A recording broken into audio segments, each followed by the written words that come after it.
आर्यपथिक पंडित लेखराम भाग क्रमांक 25 धर्म पर बलिदान। इस समय आर्यपथिक ऐसे सीना तान के खड़े हुए कि जिस समय की घात में दुष्ट घातक प्रतीक्षा कर रहा था वह आन पहुंचा। एकदम से अभ्यस्त हाथ ने छुरी पेट के अंदर कर इस प्रकार घुमा दी कि 8-10 घाव अंदर आए और अंतड़ियां बाहर निकल पड़ी। परंतु क्या आर्यपथिक इस निष्ठुर पिशाच के आक्रमण से विवश होकर गिर पड़े और अपनी चिल्लाहट से मोहल्ले को जगा दिया? वहां न कोई हृदय वेदक आर्तनाद ही सुनाई दिया और न कोई चिल्लाहट की आवाज माता और धर्मपत्नी ने सुनी।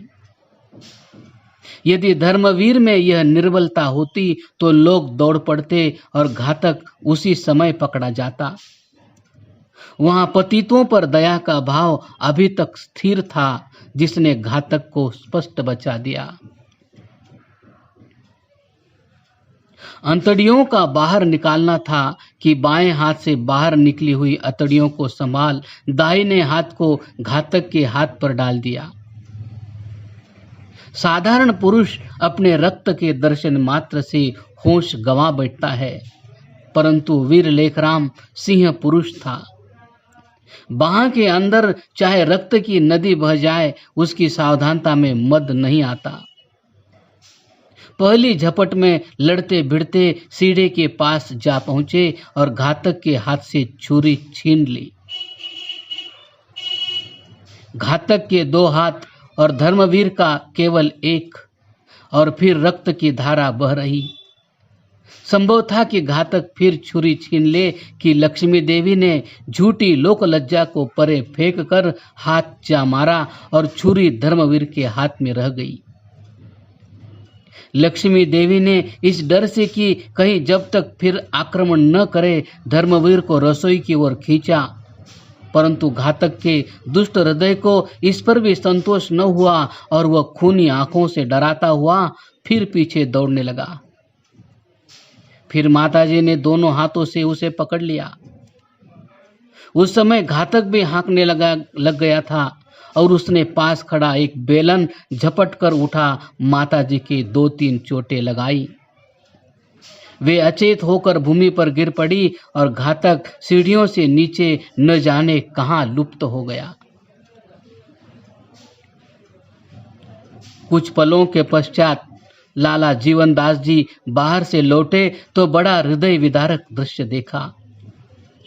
चारपाई पर धर्मवीर सिंह लेटे हुए हैं, अंतड़ियां एक हाथ से दबाए हुए हैं और रक्त का स्रोत बह रहा है। वृद्ध जीवनदास जी घबरा गए। फिर और लोग आ गए, परंतु आर्य सिंह के मुख पर कोई मलिनता न थी। पूछने पर उसी सरल परंतु वीरतापूर्ण वाणी से उत्तर दिया, वही दुष्ट जो शुद्ध होने आया था मार गया। तो फिर बोले, डॉक्टर को बुलाओ, शीघ्र बुलाओ। चारों ओर समाचार फैल गया। डॉक्टर तथा डॉक्टरी के विद्यार्थी जमा हो गए। चारपाई पर धर्मवीर को लिटाकर अस्पताल की ओर ले चले। मैं उस दिन अकस्मात 4 बजे शाम की गाड़ी से लाहौर पहुंचा था। समाचार पाते ही धर्मवीर के निवास स्थान की ओर चल दिया।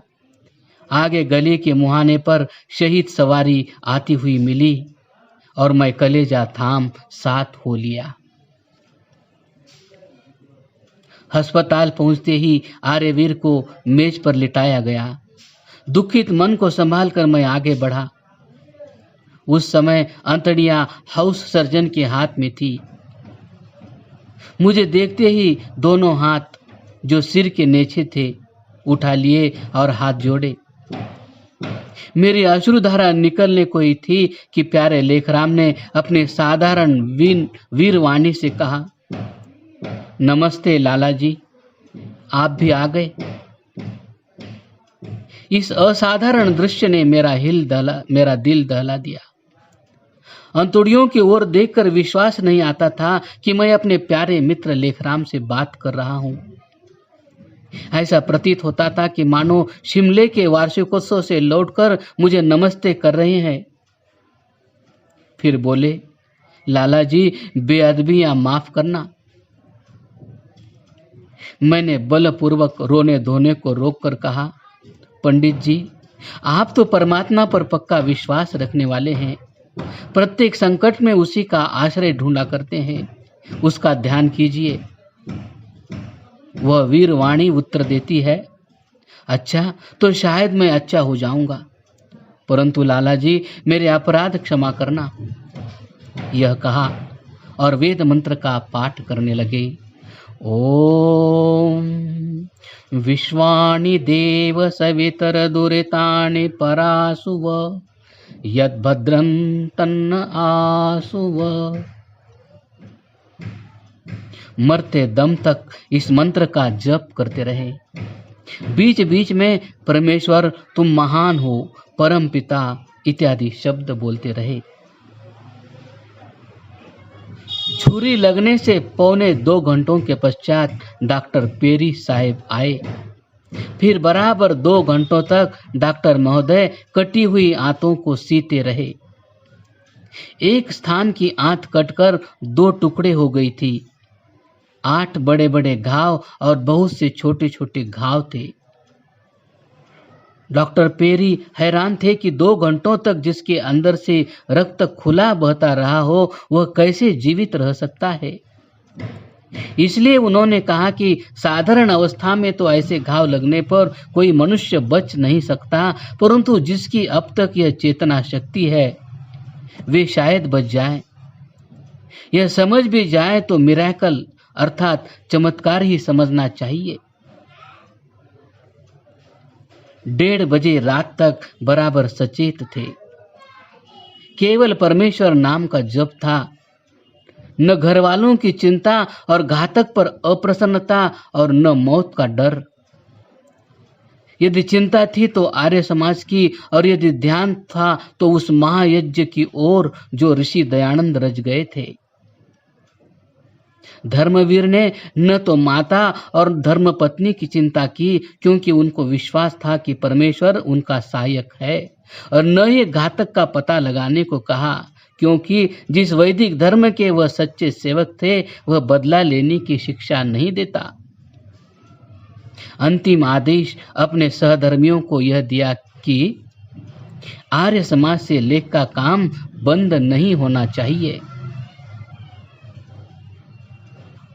2 बजे के करीब लेखराम का त्योर बदल गया। 2 बार जोर से हाथ हिलाए और 5 मिनट में हाथ सीधे करके सदा की नींद सो गए।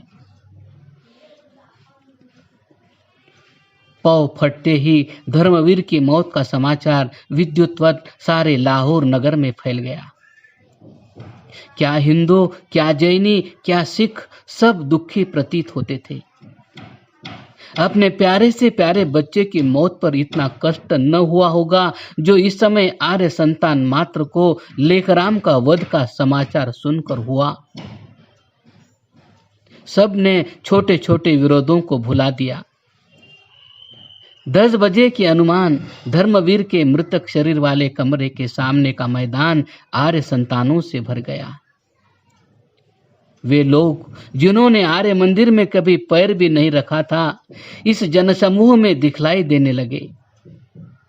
सिविल सर्जन ने बड़ी सहानुभूति की दृष्टि से किसी मुसलमान को मृतक शरीर के पास फटकने न दिया और 10 मिनट में 2 घंटों का काम करके लेखराम का जो कुछ बचा था हम लोगों के हवाले करके चले गए। अंदर जाकर देखा तो आर्यपथिक को सदा का यात्री पाया, परंतु फिर भी स्थिर बिछोड़े का निश्चय न हुआ। आंखें मूंदी हुई, परंतु मुख पर कोई परिवर्तन नहीं, मानो लेटे हुए संध्या कर रहे हैं। वही हृष्ट पुष्ट शरीर, वही विशाल छाती, कुछ भी भेद न था। अश्रुधारा बहाते हुए सब भाइयों ने प्रेम पूर्वक वस्त्र पहनाए। बाहर अर्थी लाते ही सारा शरीर श्वेत पुष्पावली से ढापा दिया। कैमरा तैयार था, मुंह खोलकर अंतिम चित्र लिया गया। इस समय 2 सहस्र पुरुष अंतिम दर्शन के लिए खड़े थे। अर्थी उठाई गई और शहीद की सवारी सीधी अनारकली में पहुंची। थोड़ी ही देर में 20 सहस्र का तांता साथ था। यहाँ माता भी आ पहुंची, जिसका विलाप सुनकर 40 सहस्र आंखों से नदियां बहने लगी। एक युवक अचेत होकर गिर पड़ा। अर्थी ने शहर में प्रवेश किया। प्रत्येक स्थान में आर्य जाति की देवियों के नीचे छतें फटी पड़ती थी। प्रत्येक देवी को ऐसा दुख था जैसा उनका कोई प्यारा बच्चा सदा के लिए जुदा हो गया हो। वे लोग जो कभी अपनी दुकान से हिलकर किसी सभा या सोसाइटी में नहीं गए, गुलाब जल के कंटर रत्ती पर बहा रहे थे। फूल बेचने वालों ने मुंह मांगे दाम लिए। भूमि पुष्प वर्षा से रंगी पड़ी थी। अंतों को सवारी नगर से बाहर निकली और वेद मंत्रों का उच्चारण करते तथा वैराग्य के भजन गाते गाते सहस्र से अधिक भाई श्मशान भूमि तक पहुंचे। ज्ञात होता था कि चिरकाल से सोई हुई आर्य जाति जाग उठी है और धर्म पर सर्वस्व न्योछावर करने वालों का सत्कार करना सीखने लगी है। श्मशान में अर्थी को रखा गया और फिर अंतिम दर्शन की अभिलाषा हुई। पढ़े लिखे और अनपढ़, राव और रंक सबने दर्शन किए। एक भक्ति रस से भरा भजन गाया गया और उपस्थित सज्जनों की शांति के लिए ईश्वर प्रार्थना हुई। मृतक शरीर का वेद मंत्रों की आहुतियों से दाह किया गया और जब वह बहुमूल्य शरीर केवल एक भस्म की ढेरी रह गया तो सब भाई घरों को लौटे। उस समय आर्य धर्म रूपी देवी का आर्तनाद स्पष्ट सुनाई देता था। हा वीर लेखराम पुत्र, क्या तुम सदा के लिए मेरी सेवा से जुदा होते हो?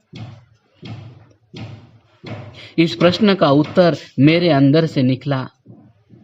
मैंने श्रद्धा पूर्वक मन ही मन में उत्तर दिया, देवी, धर्मवीर के रक्त के एक एक बिंदु से एक एक वीर उत्पन्न होगा और वे सब तुम्हारी सेवा करेंगे। और सचमुच उन रक्त बिंदुओं ने वीर प्रचारक उत्पन्न किए और सोमनाथ, वजीर चंद्र, मथुरा दास, तुलसीदास, योगेंद्र पाल, जगत सिंह आदि ने ओम का झंडा उठाए हुए प्राण दिए और अन्य भी 20 वीर काम कर रहे हैं। परंतु आज 18 वर्षों के पश्चात भी देवी का वही आर्त विलाप सुनाई देता है। हाँ पुत्र लेखराम, वीर, क्या सदा की यात्रा में ही चले गए? फिर दर्शन न दोगे? क्या देवी की पवित्र पुकार कानों पर ही पड़ती रहेगी और ब्राह्मण धर्म का पालन एक स्वप्न ही बना रहेगा? स्वामी श्रद्धानंद जी द्वारा लिखित आर्यपथिक पंडित लेखराम, इस पुस्तक का पठन समाप्त हुआ। ओम शांति शांति शांति।